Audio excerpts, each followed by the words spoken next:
The dangers of illegal immigration, from seemingly isolated incidents on law enforcement to calculated Venezuelan gang activity threats, are raising concerns among Americans and elected leaders. Joining us now to discuss is Mark Morgan, the former acting commissioner of Customs and Border Protection and a visiting fellow at the Heritage Foundation. Welcome to the National Desk, as always, Mark.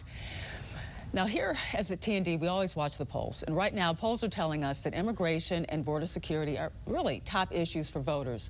And that, of course, can be a weakness for Kamala Harris, the vice president here, who was tapped as the border czar and attempted to identify and solve the root causes of illegal immigration at the southern border. But, of course, the crisis still exists. What exactly got done? Good morning, Angelo. Look, that's a great question. And the reality is what they accomplished was to dismantle the network of tools and authorities and policies we had in place under the Trump administration. The Biden-Harris administration took the most secure border in our lifetime, and they intentionally unsecured it.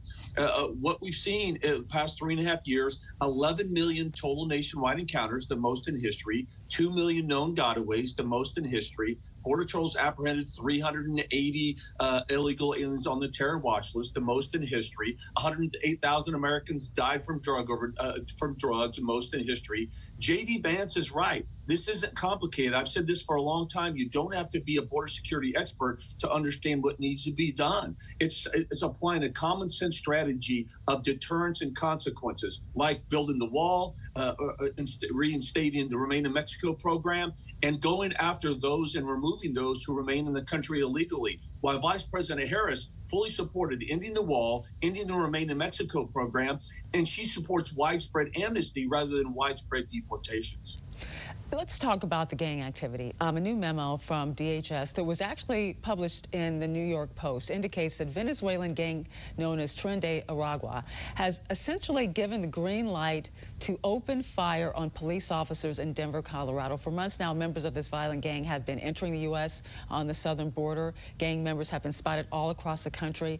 Now, you got to wonder, when you hear a report like this, open fire on police officers, you know, what is DHS, what is the Biden administration doing to try to stop this from happening and to go after these gang members? Yeah, the first part of the strategy, Angela, I go back to the common sense part of it is, how about we stop importing them? How about we stop allowing them to come in? This is just absurd. And this also represents one of the big lies that we've been hearing from this administration for the past 3.5 years, that they're properly vetting everyone that we encounter to ensure they don't pose a threat. I've been saying it's a lie since day one, and this is just another example that it's a lie. We do not have the ability to vet millions of illegal aliens from 180 different countries. It just doesn't happen. And I think what's frustrating here is that this country, this administration, has not only turned their back on the country, but they turned their back on history. It was in the late 90s that we saw MS-13. The same, we're literally watching a rerun of the same movie. Because of the gang's ability to exploit the immigration laws, and we were slow to react. We saw MS-13 become one of the most violent, prolific transnational gang that spread across every single major metropolitan city in this country. We're literally watching as history repeats itself with the Venezuela gang. So we're looking at Tren de Aragua having that type of proliferation in the U.S. right now as MS-13.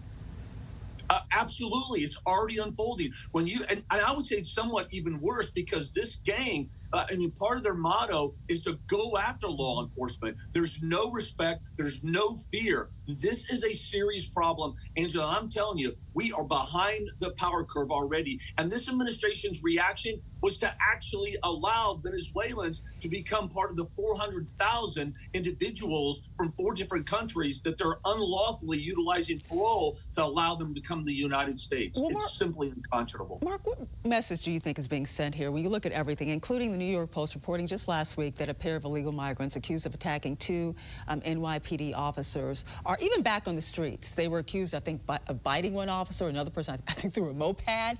They were released without bail. When you take everything into consideration, we talk about the gangs firing on officers, you talk about these migrants. What message is being sent to the public?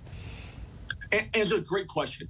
Look, and this is a microcosm of a larger problem in the United States. our system of justice is a continuum, right? We have legislators that pass laws, law enforcement officers enforce those who violate them, and judges and prosecutors who hold those accountable who did violate those laws.